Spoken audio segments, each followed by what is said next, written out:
आपका फसल क्रांति में मैं हूं आपके साथ फिजा काज़मी और हम मौजूद हैं स्वराज के इस मेगा इवेंट में। यहां कृषि जगत से रिलेटेड बड़ी बड़ी हस्तियां यहां मौजूद हैं जिन्होंने अपने अपने कार्यक्षेत्र में तमाम काम करके एक बुलंदी हासिल की है। आज हमारे बीच मौजूद हैं अशोक दलवाई जी, जो देखते हैं ministry of agriculture and welfare department को और काफ़ी काम करते आ रहे हैं लगातार। तो पहले तो बहुत बहुत स्वागत है सर आपका हमारे चैनल पे। पहला सवाल आपसे हमारा यही रहेगा, कृषि क्षेत्र को किस तरह से आपने कृषि क्षेत्र में तब्दीलियों को देखा है? धन्यवाद आपको। कृषि क्षेत्र में बहुत सारे बदलाव हम देखते आए हैं जी। जब से भारत देश का या नया युग शुरू हुआ हमारे इंडिपेंडेंस के बाद, तब से आज तक मूलभूत परिवर्तन हुआ है जी। ऐसे एक मौका सिचुएशन था जब लोगों को खाने के लिए भी नहीं मिलता था। अब देश में फूड सिक्योरिटी है, साथ साथ हमारा उत्पादन इतना बढ़ गया है कि अब किसानों को उनके उत्पादन पर कैसे हम ठीक रेट दिलवा सकते हैं, ये हमारा नया समस्या है जी।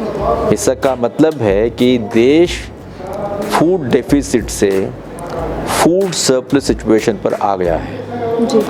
अब पूरा दुनिया में भारत देश को एक एग्रीकल्चर सुपर पावर के दृष्टि से लोग देखते हैं, क्योंकि लगभग हर क्षेत्र में, एग्रीकल्चर का हर क्षेत्र में हमारा देश नंबर 1 स्थान या नंबर 2 स्थान या कम से कम पहले 5 स्थान में हमारा नाम आता है।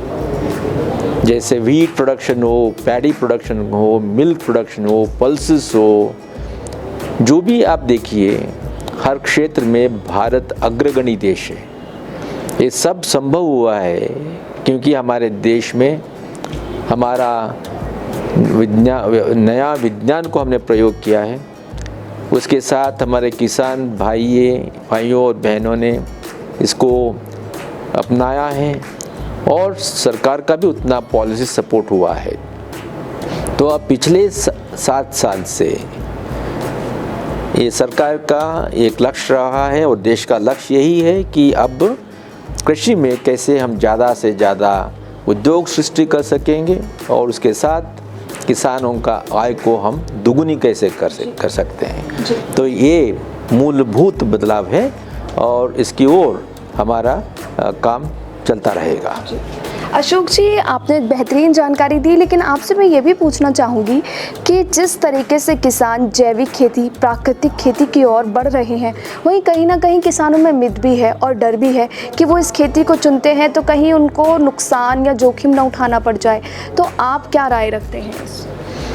देखिए, प्रोडक्शन में बहुत सारे बदलाव की आवश्यकता भी है। जब से हमने ग्रीन रेवोल्यूशन टेक्नोलॉजी को अपनाया, ग्रीन रेवोल्यूशन टेक्नोलॉजी है, उसका जो प्रिंसिपल्स है हाई यील्डिंग वैरायटीज़ या हाइब्रिड वैरायटीज़, हाइब्रिड्स, जिसके लिए हमको एग्रोकेमिकल्स और पानी इंटेंसिवली यूज़ करना पड़ता है, क्योंकि हमने एग्रोकेमिकल्स को, पेस्टिसाइड्स को मिलाकर ज़्यादा उपयोग किया है कुछ प्रदेशों में। वहाँ हमारा जो प्रोडक्शन एनवायरनमेंट का कुछ कॉम्प्रोमाइज़ हुआ है। इसका मतलब है ग्राउंड वाटर टेबल कम हो गया है, सॉइल में जो माइक्रो ऑर्गेनिज्म का संख्या था वो कम हुआ है, सैलिनिटी बढ़ गया है, अल्कलिनिटी बढ़ गया है, और इन सब के साथ क्लाइमेट चेंज के प्रभाव से प्रोडक्टिविटी पर कुछ असर पड़ा है। तो अब आवश्यकता ये है कि हम अब इंटीग्रेटेड न्यूट्रिएंट मैनेजमेंट की ओर चलें। उसके साथ साथ कुछ ऐसे भी प्रदेश हैं जहाँ कंजर्वेशन एग्रीकल्चर का प्रयोग हो। कंजर्वेशन एग्रीकल्चर का मतलब है बहुत सारे प्रैक्टिकल अप्रोचेस है। इनमें ऑर्गेनिक फार्मिंग है, इसके साथ नेचुरल फार्मिंग है, जैसे प्राकृतिक कृषि है। तो इन पर भी आजकल हम कुछ हद तक प्रयोग करना शुरू किया है।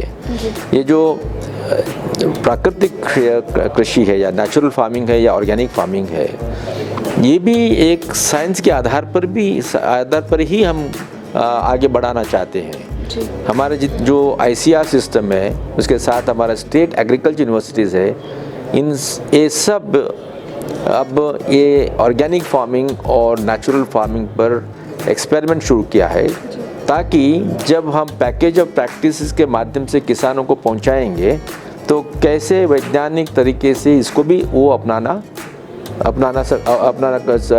चाहेंगे और कर सकते हैं भी। तो हमारा लक्ष्य यही रहेगा कि हमारे देश में बहुत प्रकार के एग्रो क्लाइमेटिक जोन्स है, यहाँ बहुत विविधता है देश में। तो विविधता जो है, अलग अलग प्रदेश में अलग अलग प्रकार का अप्रोचेस को अपनाकर हम कृषि को आगे बढ़ाना चाहते हैं, क्योंकि हमारा लक्ष्य है कि क्योंकि हमारे देश में आबादी बढ़ता जा रहा है, तो इनका फूड सिक्योरिटी जो चाहिए, न्यूट्रिशन सिक्योरिटी जो चाहिए, उसको भी कायम रखना पड़ेगा। और इसके साथ साथ मैंने जैसे कह रहा था कि उद्योग सृष्टि करना, इनकम को बढ़ाना है, और वो सब हमारा लक्ष्य रहेगा। ये ऑर्गेनिक फार्मिंग और नेचुरल फार्मिंग जो है, इसके उत्पादन के लिए भी बहुत सारा डिमांड है हमारा देश में, देश के बाहर भी है। तो मान लीजिए ऑर्गेनिक फार्मिंग या नेचुरल फार्मिंग से कुछ हमारा यील्ड कम हो जाएगा, मगर उनको इससे अच्छा रेट मिलेगा, ताकि जो हमारे किसानों का आय जो उस पर कोई असर न पड़े। तो इतना हम सबको याद रखना पड़ेगा। और मैं यही कहना चाहूँगा, जो भी हम करेंगे, जो आज तक कन्वेंशनल एग्रीकल्चर मतलब एग्रोकेमिकल बेस्ड एग्रीकल्चर हो, या नए अब सिखा रहे हैं ऑर्गेनिक फार्मिंग या नेचुरल फार्मिंग, ये सब अब साइंस एंड टेक्नोलॉजी के ऊपर ही आधार होगा, क्योंकि हमारे देश साइंस और टेक्नोलॉजी के लिए हमारा एक कमिटमेंट है। तो जब सबको यही मैं कहूँगा कि आप हमारे कृषि यूनिवर्सिटी, हमारा एग्रीकल्चर एक्सटेंशन सिस्टम, हमारा ICR सिस्टम है, इनके साथ आप ताल्लुकात रखें, ताकि जैसे वो कहेंगे वैसे आप प्रैक्टिस करते जाइए। तो ये एविडेंस बेस्ड एग्रीकल्चर है, जैसे न्यूट्रिएंट मैनेजमेंट जो बहुत इम्पोर्टेंट है, उसके लिए भी आजकल हम क्या कह रहे हैं, आप सॉइल को टेस्ट करवाइए। ये सॉइल हेल्थ कार्ड सिस्टम हमने पूरा देश में फैलाया है। तो सॉइल हेल्थ कार्ड से आपको पता चलेगा आपका न्यूट्रिएंट स्टेटस क्या है, कितना N है, नाइट्रोजन है, फॉस्फेट क्या है, कितना है, माइक्रोन्यूट्रिएंट्स का क्या स्थिति है। इसके अनुसार आप आपका न्यूट्रिएंट मैनेजमेंट करता जाइए, ताकि ज़्यादा उपयोग न करें, जितना चाहिए हमारी मिट्टी के लिए उतना ही आप प्रयोग करेंगे। उसी तरीके से पानी का भी प्रबंध जब करेंगे, आप ज़्यादा पानी देने की आवश्यकता नहीं है। इसलिए हम कह रहे हैं कि आजकल माइक्रो इरिगेशन सिस्टम को अपनाइए, फ्लड इरिगेशन सिस्टम ठीक नहीं है। तो ऐसे बहुत सारे साइंटिफिक सिस्टम्स हम किसानों को सिखा रहे हैं। मैं मानता हूँ इससे हमारा उत्पादन जो है बढ़ता ही जाएगा। अब तो हमारा रिकॉर्ड उत्पादन हुआ है, इस साल 315 मिलियन टन हुआ है, और आगे भी हमारा लक्ष्य यही रहेगा कि कैसे हमारे उत्पादन को बढ़ाएंगे, ताकि हमारे कंज्यूमर्स जो है, बढ़ता आबादी है, इनको जो आवश्यकता है उसको हम पूरा कर सकते हैं। बहुत बहुत शुक्रिया सर हमें जानकारी देने के लिए। जैसे कि अशोक जी ने हमें बताया कि किस तरीके से वैज्ञानिक तरीके से किसानों को जोड़ने का काम किया जा रहा है, जो मिथ हैं, जो परेशानियां हैं, उनको दूर करके किसानों को भरोसा दिलाया जा रहा है कि उनके भविष्य को सुरक्षित करने का काम लगातार वैज्ञानिकों की ओर से किया जाएगा, ताकि खेती के नए आयाम मिल सकें, खेती में नए बदलाव आ सकें और कृषि क्षेत्र और सुरक्षित और मजबूत हो सके। बहुत बहुत शुक्रिया हमारे साथ जुड़ने के लिए। और भी कृषि संबंधित जानकारी हम आप तक ऐसे ही पहुंचाते रहेंगे। आप जुड़े रहिए फसल क्रांति के साथ। Dr. Ashok Dalwai, ISCO National Rainfed Area Authority.